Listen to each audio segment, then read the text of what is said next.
All right, so in this video, we're going to be talking about the parts of the Skycut. The Skycut that I'm going to be working with is going to be the C16. We're going to note some of the differences in the C24. Just minor differences with that anyway. But anyways, let's go ahead and get started with this. So with the very first thing that we're going to talk about is it's going to be the control panel. Okay, so that is located on the very front of the machine here on the far right, and it is pressure sensitive. You can use your fingers for touch. You can also use stylus. It's pressure sensitive. You have your control movers over here. You can set up your Wi-Fi, do your print calibration, for the cuts. So pressure force. So lots and lots of neat stuff. We're going to be talking about that in other videos, but this is going to be referenced as the control panel. Okay. Now the next thing that we're going to talk about is the power button, how you turn it on, and that's located right down there on the bottom. Again, the live view here is this button right here. So very fast on the boot up. You just push and hold it, turn it on. Push and hold, turn it off. Real simple there. Okay.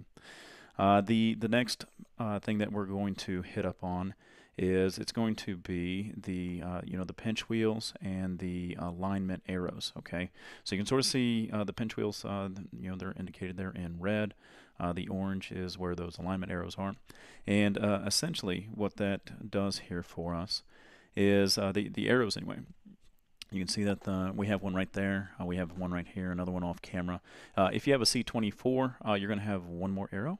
You're also going to have one more pinch wheel. But the arrows are to guide you on where the levers should be, because underneath those arrows, and we'll get a closer look at these here, are the gritty wheels. It's the stuff that allows you to clamp the material in and get a good grip on that.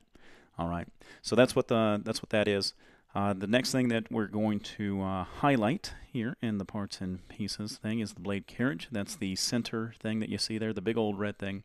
And let me go ahead and go to the live view here. So essentially, this is what will be going back and forth. Okay, so as your machine is cutting, that is what is sliding back and forth. And the gritty wheels, I don't know if you guys can see that in the video, is what's going back and forth. Okay, so forward and back, and then you got left and right as far as the, this housing unit anyway. Okay, so let's go ahead and take a look, see what's next with this, making sure that we're covering all of the pieces here. And so you have the blade holder seat. In this here, I'll go ahead and pull up the live view and bring it on over into our view. So this right here is a little clamp. You turn it counterclockwise to loosen it, and inside it can go a blade. Right now I have the pen holder in it instead. But anyways, that's what's going to hold your blade holder. It's also going to hold your pen like I have here, or it can even hold your engraver tip, embossing tip, that kind of stuff as well. Okay, so we'll see more of that here in future videos. But that's the blade holder seat. The next thing here is those gritty shafts. I'm going to try to get a good close-up of that here for us using this other camera here, and we can sort of see the grit in those wheels, and hopefully you guys can see that. But that lever is right there on it, and that's what gives it the the right amount of grip to shove that mat forward and back, or the vinyl forward and back. But that is the gritty wheel there. Okay. Now the next thing here is the power port. That's on the side. Essentially, that's where your plug is going to go into, and it plugs into the wall. All right, not normal AC stuff. Okay. The next thing on that side here you'll see is the power levers. So essentially we have one big lever that will go ahead and allow all the wheels to drop all at once, which is really nice. So we'll take a look at that here closer in a live shot here. You got the USB port.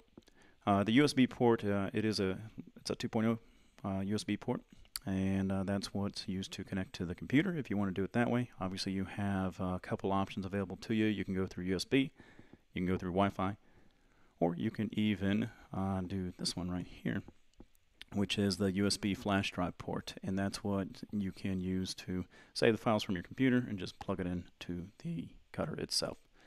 Okay. Now the pinch wheel levers, that's what I was going to show you here next.